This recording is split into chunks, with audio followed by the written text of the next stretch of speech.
Χάραξη υψών ορθογωνίου τριγώνου. Τοποθετούμε τον γνώμονα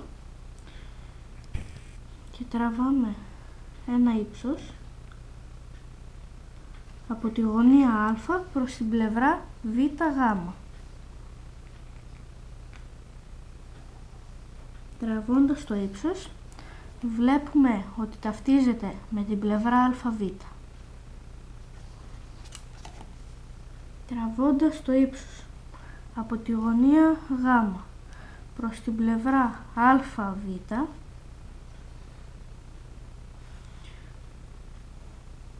βλέπουμε ότι το ύψος πάλι ταυτίζεται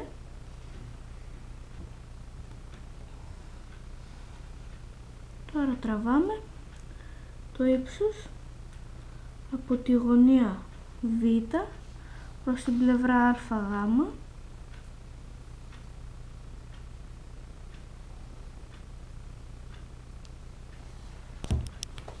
και το ονομάζουμε β δέλτα.